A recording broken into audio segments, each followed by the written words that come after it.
I want to speak on this situation, and it's strictly for my black mother, my single black mother. This message is strictly for you guys.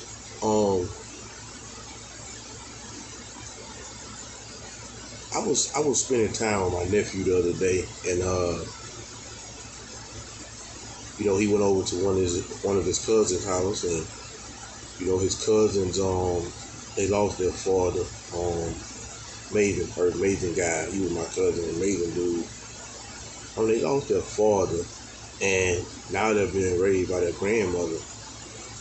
And their grandmother is an older, black woman. She raised two amazing children, who's doing well in life. One of them, passing away from cancer, but the other one's doing pretty well in life. And so she knows a thing or two about raising children, right? But I was spending time with my nephew the other day, and he spoke to me he was telling me that when he go to their house, they can't play video game, but I think once or twice a week, one day out of the week or 2 days out of the week, I'm not sure, somewhere, in that area, and they all in something. They all in some type of activity or sport. Each and every one of them. There's 3 of them, right? And this is what I want to speak on. And like I say, this is strictly for my single black mother. I see every day, and I've been seeing all my life, and I see every single day in the black community where children are being raised by video game consoles, tablets, and cell phones. And yet, we wonder why we have the problem in our community that we have in our community with kids killing kids, young girls getting pregnant underage. Just the complete chaos we have with the black youth, the black community in general, because this black youth turned into black adults, right? So, and everything starts as your youth. A lot of adults right now dealing with situations and living a lifestyle that was embedded in them as a child. It started as a child that just grew and got out of control. But this is why I'm speaking about the youth right now, and I'm speaking to my single black mother about this situation. I see every day, and I've been seeing it, I've messed with multiple single mothers. I know these women, these children wake up in the morning, and the first thing they do is get on a video game, a cell phone, or a tablet before they go to school. They come home from school, and same thing, video game, cell phone, or a tablet. And I've seen some, not all, but I've seen some single mothers who, look, do your homework and then you can go do that. But here's the problem with that. I grew up in a household, me and my brother, and our father, of course I had a father in my life, and my father was pretty financially stable. I remember one time my father built us a game room. We had a game room in our house where it had 2 big TVs and 3 consoles, right?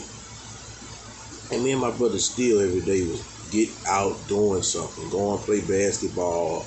These kids, they don't want to leave the house. They don't even want to go outside and get no vitamin D. They want to stay in the house on the video games and cell phones. But this is the issue with that. First of all, number one, majority, and like I say this, and I always put this disclaimer out here because it's always gonna be somebody who come on you in your comments and say, "Oh well, I know." Listen, this video is not. This channel is not for the exception. I don't speak on the exception here. We understand there's an exception. We understand that this ain't for all single black mothers, but we speak on the rule. 73% of children in black homes are being raised by a single mother. 73%. So they already at a disadvantage. They already at a disadvantage by being raised without their father.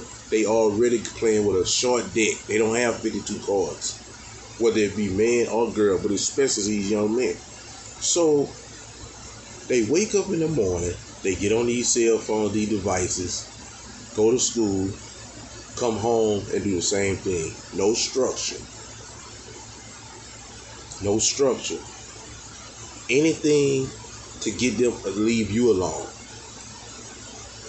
Anything, go on the game, go on the phone, get it, whatever they do something, just leave me alone. Right? That's the mindset that they have. But this is my thing on that. And I understand that most black people, period, don't think for the future. But especially single black mothers, they don't think for the future. They only think for today. Right? Not all, but most. And what are these? Let me ask you a question. A young man or a young woman who wake up in the morning on a device, come home, not in no activity, no sports or nothing, and get straight back on their device or TV. They do this every day. So what we expect them to be in life? I'm asking a question, and I hope y'all comment a good answer. What do we expect them to grow up and be? See, having your children in activities, sports, ballerina, band, whatever, is always good. Not so they can be the next celebrity, not so they can be the next great actor if they're going to acting school, or not so much so they can go to the NBA or the NFL. That happens, to God be the glory. But you know what sports and activities teaches children at a young age? Discipline, responsibility, accountability. Right? This is what's being taught into them in their youth. Whatever you teach these children in their youth, this is what's gonna grow. Yes, we can have, like I say, I don't speak on the exception, I speak on the rule. Yes, we have, oh, well, he grew up this way, I understand certain situations call for service. You really got to deal with this on a case-by-case basis. But for me, I'm speaking on what I see in my community, and I know I've dealt with multiple single mothers. I'm around them every day. I know what I see. And we expect, oh man, this young man, this young lady who grew up in the home with no instruction, no chores. Some of them don't even have chores. They wake up in the morning, get on the game, go to school. If it's school day, come home, get back on the game. No chores, no activities, no sports, no structure. And this is why this is not supposed to be left into a child decision about if he want to get into something. You're going to make a decision.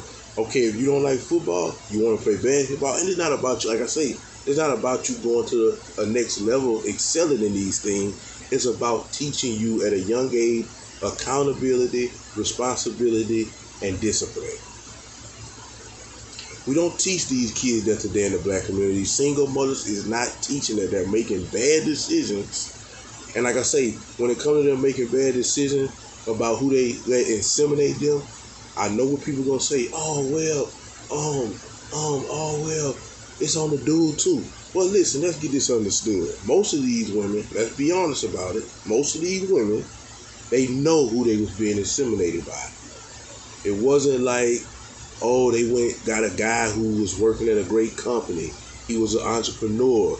These are guys who were lower level guys, right? Not trying to be disrespectful, because I've been a lower level guy myself. But I'm saying they're a lower level guy, meaning they don't like keeping a job. They in the street trapping. They doing stuff. They committing crime. And this is who women let inseminate them and then get mad at the aftermath when they not showing up to birthday parties, or he not doing this for the children, he not doing this for. Listen, you knew who this dude was. But once again, we understand that sometimes we might meet a guy who is of high caliber and he still don't. We understand that we're speaking on the rule, not the exception. So these women have these children, collect all this financial aid, which is I think they should start taking away. I'm just saying it, you know what I'm saying? Not income tax, because if they work, I feel like they deserve income tax. But all these financial aid, Section 8, food stamp, that needs to be taken away and help and provided for people who actually need it, not for people who just consistently being irresponsible with their vagina and letting men inseminate them that's not trying to be fathers. And I'm talking 2 or 3 or 4 children from different fathers. That's what I'm talking about. One mistake we understand. But once you begin to have 2 different kids for 2 different men, 3 different kids for 3 different men, it's not the men, sweetheart. It's not the men. So going back to this, the topic of this video, make sure you have structure in those children's lives. Make sure there's a time limit on these devices. Make sure there's a time limit on TV. Make sure you watch, pay attention to what they're watching. Make sure you go check their URL history and see what they're looking at on these phones and these devices. Because the devil ain't playing fair with our children. And make sure you have your children in some type of activity or sport. And don't leave it if they decision, well, if they don't want to do it, I'm not going to make them. Yes, they'll thank you later. Because these things provide structure, and especially for children who don't have a father in their life. So I hope this video has helped some of these single black mothers. I hope some of y'all see it, agree with it, and apply it to y'all and y'all children's life. I'm not bashing y'all. I love y'all. Because, y'all are everything. But y'all have to get it together in order for our community to start fixing itself from the inside. It's not nobody on the outside fault. We have to fix from within. To God be the glory. Thank y'all for watching.